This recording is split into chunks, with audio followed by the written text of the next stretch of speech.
श्रीमन्नारायण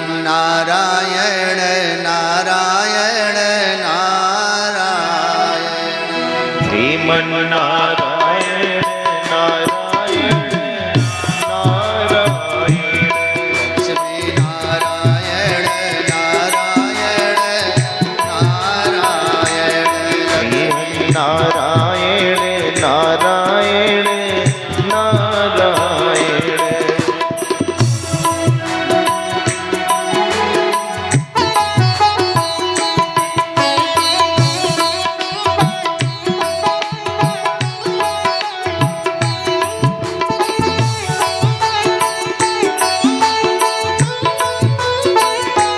श्री गुरु नारायण नारायण नारायण श्री गुरु नारायण नारायण नारायण लक्ष्मी नारायण नारायण नारायण लक्ष्मी नारायण नारायण नारायण राघव नारायण राघव नारायण नारायण नारायण माधव नारायण माधव नारायण नारायण नारायण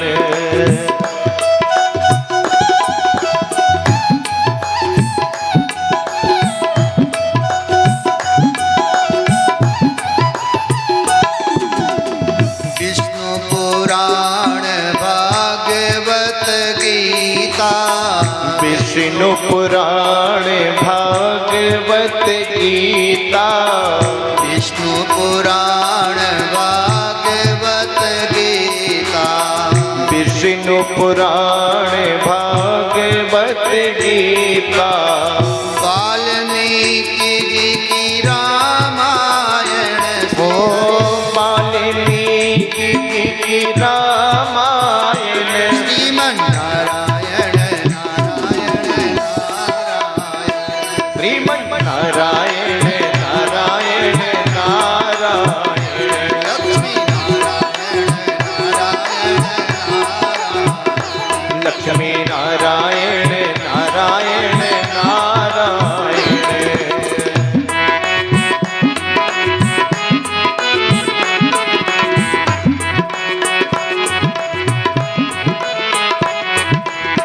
शिव सनकादि आदि ब्रह्मादिके शिव सनकादि ब्रह्मादिक शिव सनकादि आदि ब्रह्मादिके शिव सनकादि ब्रह्मादिक सुमिर सुमेरी भव तारायण मन सुमिर सुमिर भवतारायण श्रीमन्नारायण नारायण जय हो श्रीमन्नारायण नारायण नारायण लक्ष्मी नारायण नारायण नारायण लक्ष्मी नारायण नारायण नारायण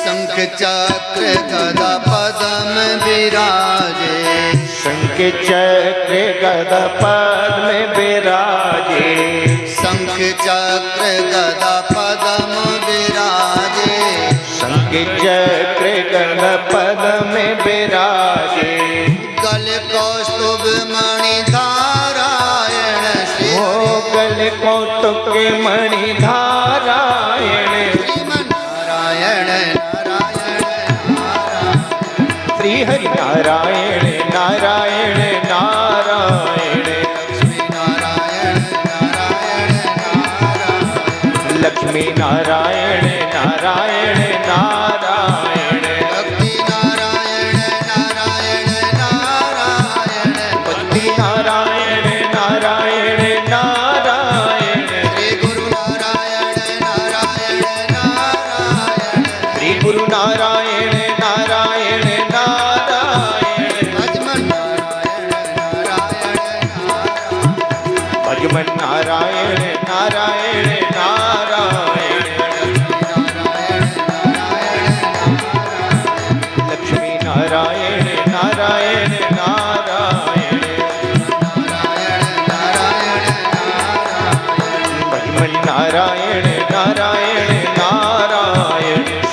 नारायण नारायण नारायण लक्ष्मी नारायण नारायण नारायण भगवान नारायण नारायण नारायण।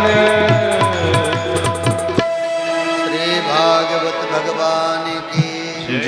श्री वृंदावन बिहारी लाल की जय। जय जय श्री राधे। राधेश्याम।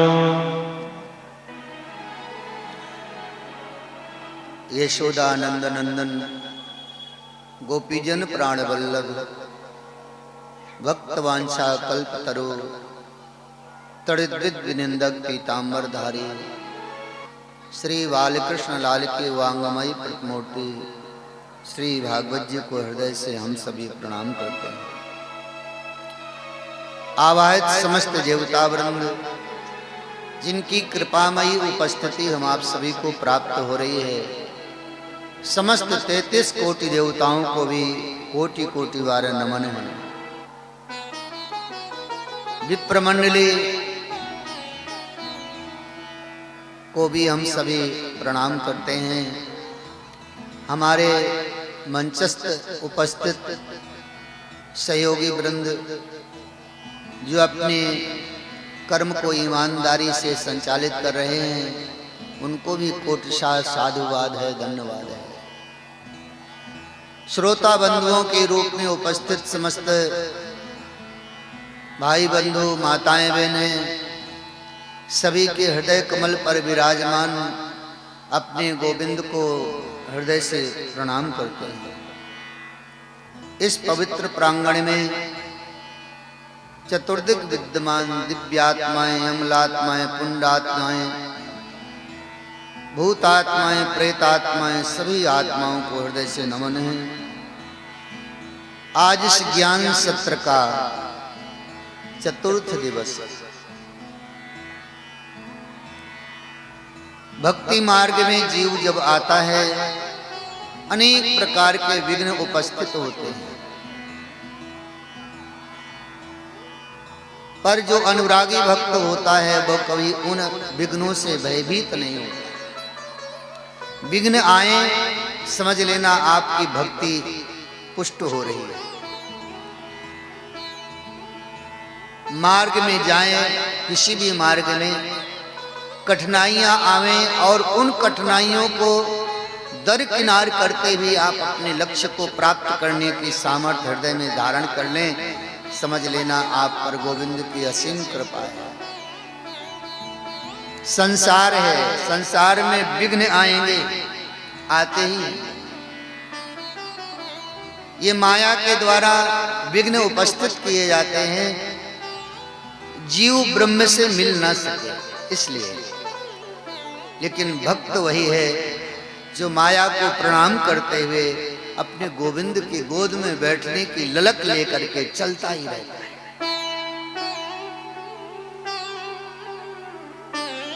ये संसार सागर है, इसको कहते हैं संसार सागर। जैसे एक सागर समुद्र है ना, अथाह है, ऐसे ये संसार रूपी सागर है।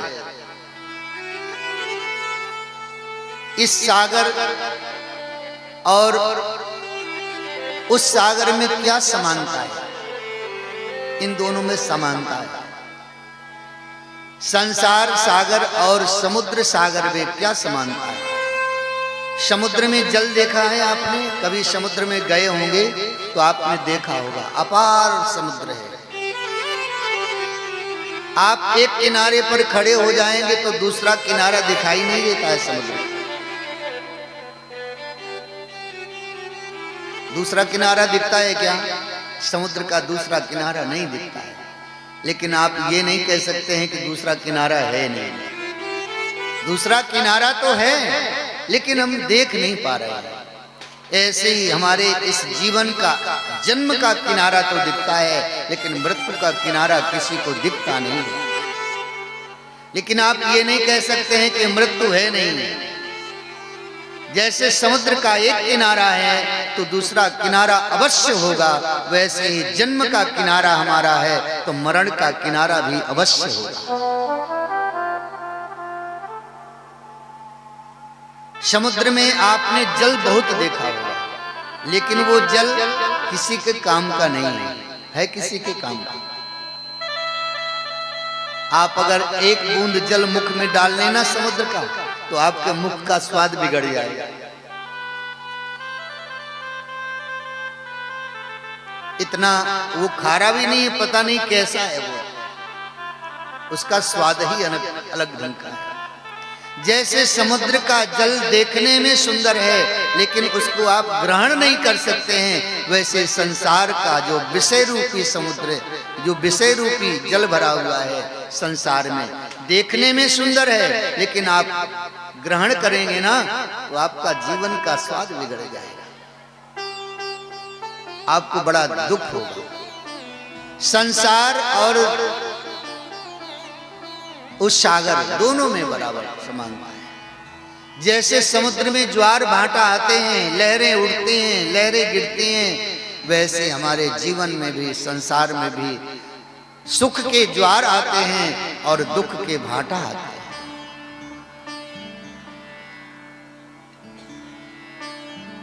जैसे उस समुद्र का संबंध चंद्रमा से है, वैसे हमारे इस संसार का संबंध भी हमारे मन रूपी चंद्रमा से है।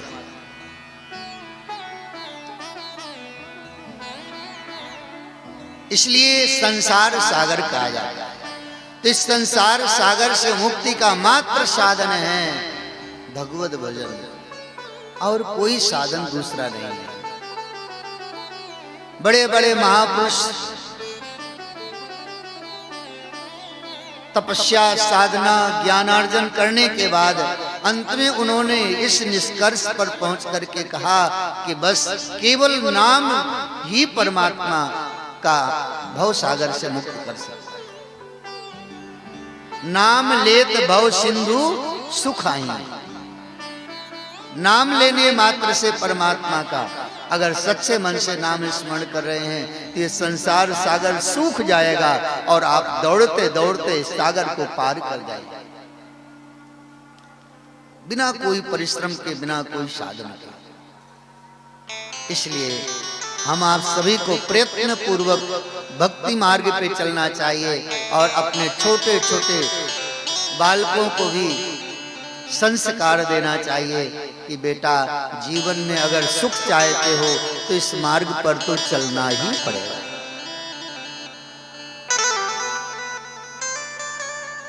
हम आप सभी ने कल की कथा में श्रवण किया ध्रुव जी का पावन चरित्र। ध्रुव जी ने 5 वर्ष की अवस्था में गोविंद को प्राप्त कर लिया। इन्हीं ध्रुव जी के वंश में भगवान पृथु का भी प्रादुर्भाव हुआ। बोलिए पृथु भगवान की जय। वेन के पुत्र अंग के पुत्र वेन हुए और वेन के अत्याचार से दुखी होकर के ब्राह्मणों ने वेन को श्रापित कर दिया और वेन मर गया। फिर उसके शरीर का मंथन किया तो भगवान पृथु और अर्च के रूप में प्रकट हुए।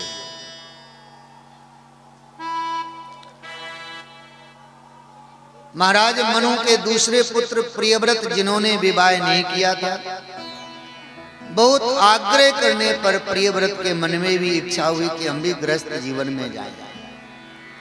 परीक्षित जी महाराज जी ने श्री सुखदेव जी महाराज जी से निवेदन किया, प्रियव्रतो भागवतो आत्मा रामा कथम मुने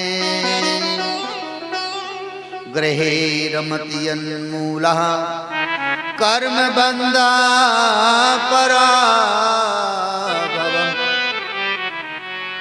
आप कृपा करके बताइए कैसे आत्मा राम, जो आत्मा में रमण करने वाले, ऐसे प्रियव्रत ने गृहस्थ जीवन क्यों स्वीकार किया? गृहस्थ जीवन तो बंधन का कारण होता है। गृहस्थ जीवन में बड़ी कठिनाइयां हैं। 2 प्रकार के मार्ग होते हैं। जब आप किसी शहर से निकलते हैं ना, 2 प्रकार के मार्ग होते हैं। एक बाईपास होता है और एक शहर के बीच से भीड़ भाड़ से निकलना पड़ता है। ऐसे ही परमात्मा की प्राप्ति के दो मार्ग हैं, एक तो गृहस्थ जीवन, एक विरक्त जीवन। गृहस्थ जीवन है शहर के बीच का मार्ग, जहां बहुत सा ट्रैफिक है, अनेक प्रकार की परेशानियां हैं, और उस ट्रैफिक में से, उस भीड़ भाड़ में से अगर आप शहर के उस मार्ग से निकल के मंजिल को प्राप्त कर लें तो आप समझ लो कि आपने गृहस्थ जीवन सार्थक कर लिया। विरक्त जीवन है कि शहर के अंदर नहीं जाना है, गृहस्थ जीवन में नहीं जाना है, बाईपास निकल जाना है। तो हम लोगों का जीवन बाईपास मार्ग है, आप लोगों का जीवन शहर के बीच का मार्ग है। एक बात और भी है, जो गाड़ी चलाना ठीक नहीं जानता है ना, वो सोचता है बाईपास ही निकल जाओ ठीक है। जो अच्छा जानकार है, गाड़ी चलाने में कुशल है, वो भीड़ भाड़ में से निकाल के गाड़ी ले जाता है। तो आप लोग कुशल हैं, इसलिए भगवान ने गृहस्थ जीवन में भेज दिया है कि तुम लोग तो गृहस्थ जीवन में भी से निकल के मुझे प्राप्त कर सकते हैं। तो आप लोग ईमानदारी से गृहस्थ जीवन का निर्वहन करते हुए परमात्मा का स्मरण करिए, और केवल स्मरण करने मात्र से गोविंद कृपा करेंगे और आप गोविंद को प्राप्त हो जाएंगे। गृहस्थ जीवन तो उत्तम जीवन है, गृहस्थ जीवन के बिना तो कोई है ही नहीं। हम लोग भी तो आप ही लोगों से जुड़े हुए हैं ना, हम भी किसी माता पिता की संतान ही है ना। साधु महात्मा का आसमान से थोड़ी टपके हैं, आखिर किसी गृहस्थ जीवन से ही तो आए। धन्य है वो गृहस्थ जीवन जो अपने पुत्र और पुत्रियों को उत्तम संस्कार दे करके धर्म के मार्ग पर चला करके परमात्मा की ओर प्रेरित करते हैं। उन्हें धन्यवाद है। प्रियव्रत ने भी विवाह किया, और ऐसे आत्माराम प्रियव्रत ने विवाह करके अग्निद्र नाम के ऐसे पुत्रों को उत्पन्न किया। बहुत समय तक गृहस्थ जीवन में रह करके विषयों को भोगा, लेकिन अंत में बड़ी ग्लानि हुई और सारा राजकाज अपने पुत्रों को सौंप करके वन चले गए। अग्निद्र के परमात्मा पुत्र के रूप में आए, अग्निद्र के ऋषभ देव के रूप में भगवान का प्रादुर्भाव। और ऋषभ देव के रूप में भगवान ने अवतार लेकर के गृहस्थ जीवन में प्रवेश करके और 100 पुत्रों को जन्म दिया। ऋषभ भगवान ऋषभ के रूप में अवतरित हुए हैं। 100 पुत्र भी इनके, 100 पुत्रों में से 81 पुत्र तो ब्राह्मण हो गए, कर्म कांड को जानने वाले हुए। 9 पुत्र सिद्धेश्वर साधु हो गए, सिद्ध कोट के महात्मा हो गए। और 9 पुत्रों को, ये पृथ्वी के जो 9 खंड हुए थे ना प्रियव्रत के रथ के चलने से, एक एक खंड एक एक पुत्र को सौंप दिया। ज्येष्ठ पुत्र जो था भरत नाम था, उसको इस देश का नाम, इस देश को सौंप दिया और इसका नाम भारत के नाम से जोड़ा गया और इसका नाम भारत पड़ गया। भरत चक्रवर्ती सम्राट थे। एक दिन सभी पुत्रों को बैठा करके भगवान ऋषभ देव जी ने उपदेश किया, हे पुत्रों, संसार में आए हैं तो केवल भगवत प्राप्ति के लिए आए हैं। अगर आपने मन को विषयों में ही फंसा रखा है तो एक न एक दिन वो विषय आपको तड़पा तड़पा करके मारेंगे और आप न भगवत प्राप्ति कर पाएंगे और ना ही उन विषयों को ही प्राप्त कर पाएंगे। क्योंकि कहा गया है विषयों न भोक्ता वयमेव भोक्ता। हम आप सोचते हैं कि विषय भोग कर रहे हैं, लेकिन विषय हमारे जीवन को ही भोग कर रहा है। पूरी जवानी को भोग गया विषय, विषय का कुछ बिगड़ा क्या, लेकिन हमारा जीवन नष्ट हो गया। शराब पीने वाला सोचता है शराब मैं पीता हूं, शराब उसके जीवन को पी जाती है। सबसे पहले उसके धन को पीती है, फिर स्वास्थ्य को पीती है, फिर चरित्र को पीती है, उसका सर्वस्व पी जाती है। शराब का कुछ नहीं बिगड़ता, लेकिन उसका जीवन सर्वनाश हो जाता है। संसार की प्रत्येक वस्तु का यही है,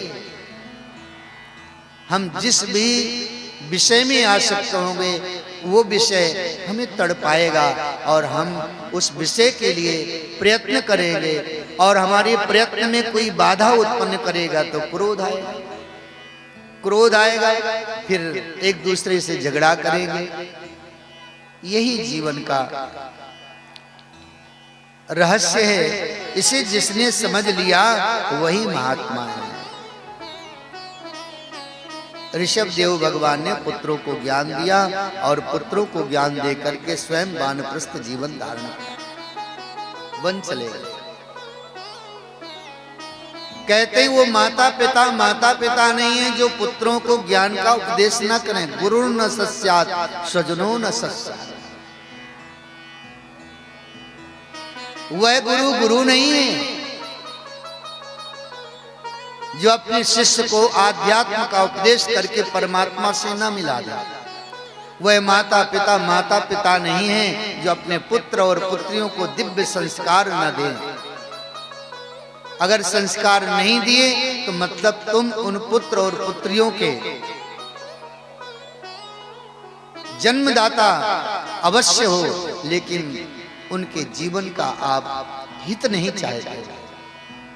अगर हित चाहते हो तो आपको अच्छे संस्कार दे करके पुत्र और पुत्रियों को बताना चाहिए कि बेटा धर्म पथ पर चल करके और तुम जो सुख अर्जित करोगे वो स्थायी होगा और जीवन पर्यंत सुखी करेगा।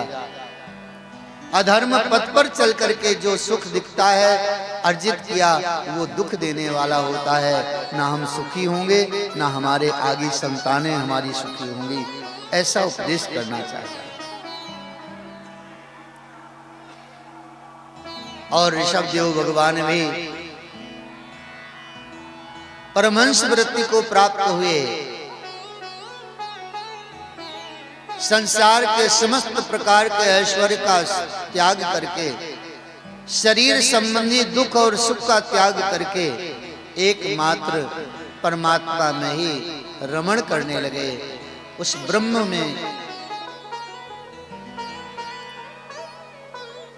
और उस ब्रह्म का चिंतन करते करते एक दिन वन में आग लगी और उस आग में उन्होंने अपने शरीर को जला करके स्वाहा कर दिया।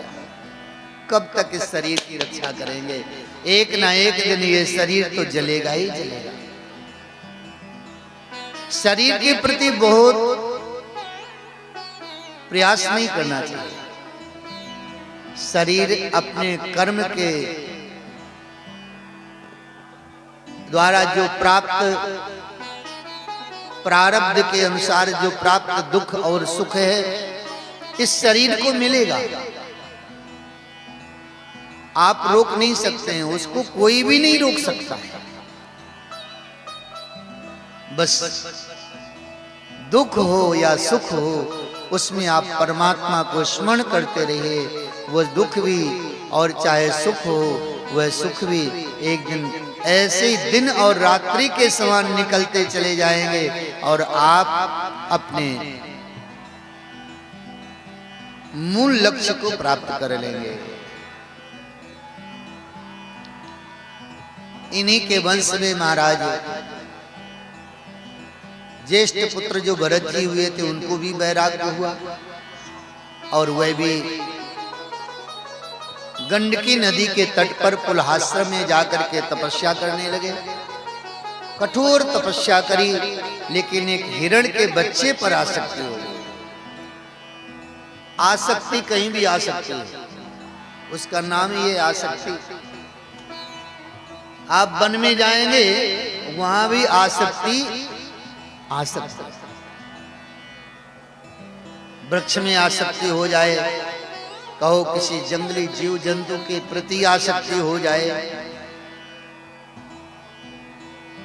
आसक्ति से बचना चाहिए। आसक्ति अगर होवे तो गोविंद में होवे, गोविंद के बिना नहीं रहेंगे, बाकी संसार के बिना रहेंगे। ऐसा हृदय में प्रेम जागृत हो जावे। भरत जी हिरण के बच्चे के प्रति आसक्त हो गए और उसी का चिंतन करते करते शरीर का त्याग किया, तो अंत में उनको हिरण योनि में जाना पड़ा। शास्त्र कहता है अंतःमति सहगति, अंत में मृत्यु के समय जहां आपकी मति होगी, जिसका आप चिंतन कर रहे होंगे, आप उसी गति को प्राप्त होंगे। तो ये जितना भी प्रयत्न हो रहा है, ये अंतिम के समय के लिए हो रहा है। जो भजन किया जा रहा है ना, अंत सुधरा तो सब सुधरा, अंत भला तो सब भला। अंत के समय, मृत्यु के समय संसार का स्मरण ना हो, इसके लिए भजन किया जा रहा है कि भजन में इतनी आसक्ति, इतनी प्रीति हो जाए कि श्वास श्वास में परमात्मा का नाम निकलने लगे। श्वास श्वास में नाम जप, वृथा श्वास मत खोए, ना जाने इस श्वास का आवन होए न हो। पता नहीं कौन सी श्वास हमारी अंतिम श्वास होगी, इसलिए प्रत्येक श्वास में परमात्मा के नाम को जपना चाहिए। कोई भी श्वास अंतिम होगी, उसमें हरि नाम का स्मरण होगा, तो हम हरि के धाम को जाएंगे। विषय का चिंतन करते हुए शरीर का त्याग करेंगे तो विषय योनि को प्राप्त होगा।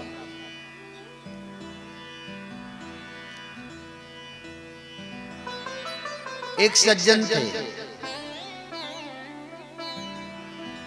उनको अपने घर परिवार के प्रति बड़ी आसक्ति थी।